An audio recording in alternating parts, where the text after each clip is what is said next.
Halo semuanya, Assalamualaikum warahmatullahi wabarakatuh. Iya, selamat pagi.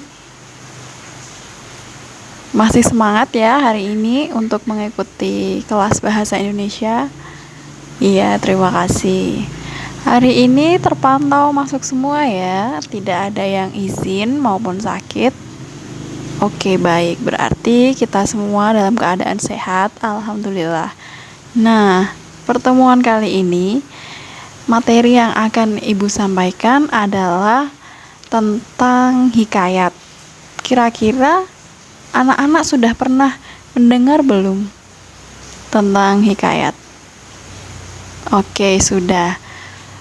Ada yang bisa menjelaskan atau menceritakan hikayat apa saja sih yang kamu ketahui, Nak? Oke, baik. Nah, salah satunya ada beberapa contoh hikayat. Ada legenda Timun Mas, kemudian legenda Candi Prambanan, Danau Toba, kemudian Tangkuban Perahu, dan lain-lain. Nah, itu adalah bentuk-bentuk hikayat atau cerita rakyat. Nah, kali ini kita akan membahas itu ya, Nak. Kalau teman-teman pernah mendengar cerita tentang Roro Jonggrang dan Bandung Bondowoso, di mana saat itu ayahnya Roro Jonggrang ini seorang raja, ya, seorang raja yang kemudian dibunuh oleh Bandung Bondowoso. Kemudian Bandung Bondowoso mengetahui ternyata raja yang ia bunuh ini mempunyai seorang putri bernama Roro Jonggrang.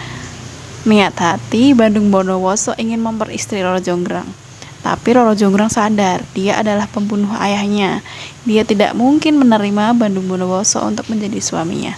Lalu apa sih yang dilakukan Roro Jonggrang? Ia memberikan syarat kepada Bandung Bondowoso untuk membangun 1000 candi dalam satu malam. Mustahil bukan? Ya, kira-kira seperti itulah cerita tentang Roro Jonggrang dan Bandung Bondowoso sehingga terjadilah Candi Prambanan yang kita ketahui bersama. Ibu rasa cerita tentang Sangkuriang kemudian Danau Toba pun kita terkenal ya. Kita semua tahu ceritanya. Nah, kali ini kita akan membahas apa sih hikayat itu. Ada yang bisa menjelaskan?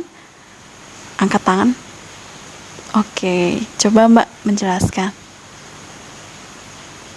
Oke, terima kasih. Nah, cerita rakyat ini cerita yang berkembang di masyarakat tertentu di suatu daerah yang di dalamnya menceritakan tentang kepahlawanan, ya. Kemudian mengandung unsur kemustahilan seperti Roro Jonggrang tadi kan. Mana mungkin bisa membangun 1000 candi dalam satu malam. Kemudian ini yang paling penting. Cerita rakyat itu bersifat anonim. Jadi siapa penceritanya yang pertama atau siapa yang menceritakan pertama kali itu tidak diketahui. Entah itu benar atau tidak, kita tidak tahu karena ceritanya bersifat anonim. Diceritakan dari mulut ke mulut hingga sampai ke kita. Inilah mengapa cerita rakyat ada berbagai versi. Mungkin versi satu dengan yang lainnya itu berbeda. Oke, nah kita sudah tahu hakikatnya hikayat, kemudian contohnya kita juga sudah paham, lalu ciri-cirinya sudah paham, kemudian nilai-nilai yang terkandung dalam cerita itu apa saja. Tidak mungkin sebuah cerita mengalir begitu saja tanpa ada nilai yang ingin disampaikan. Kita ambil contoh yang simpel ya, Danau Toba. Itu kan ada pulau yang namanya Samosir ya kan, anaknya Toba itu namanya Samosir. Dari cerita yang kita ketahui bersama itu kira-kira apa sih Nak cerita nilai-nilai moral yang bisa kita dapat?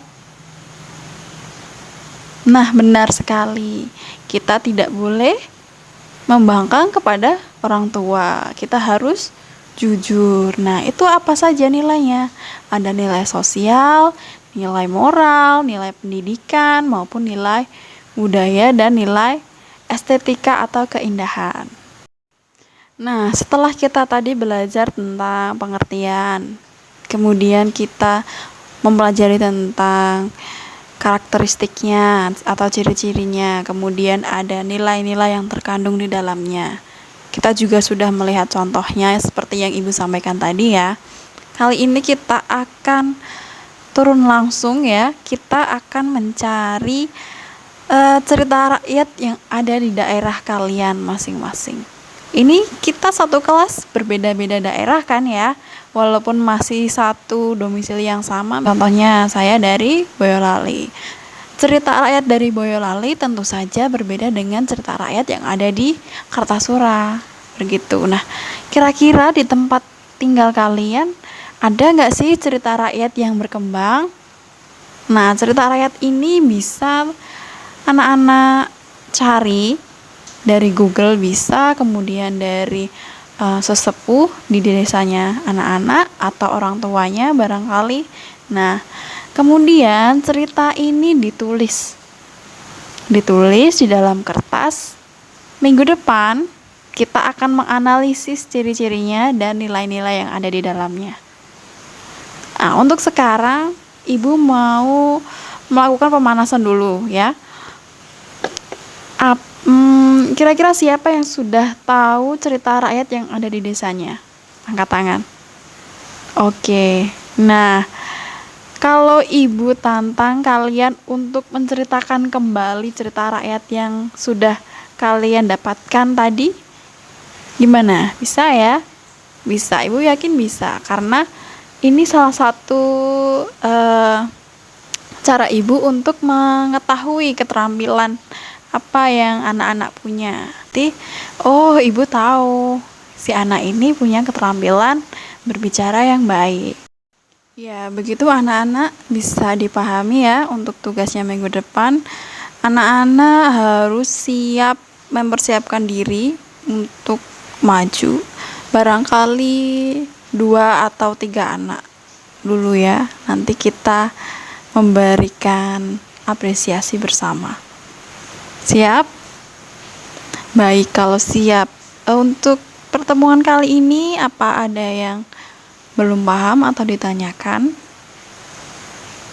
Oke, baik. Kalau sudah paham semua, Ibu akhiri sampai di sini. Terima kasih sudah mengikuti pelajaran kali ini. Sampai jumpa minggu depan.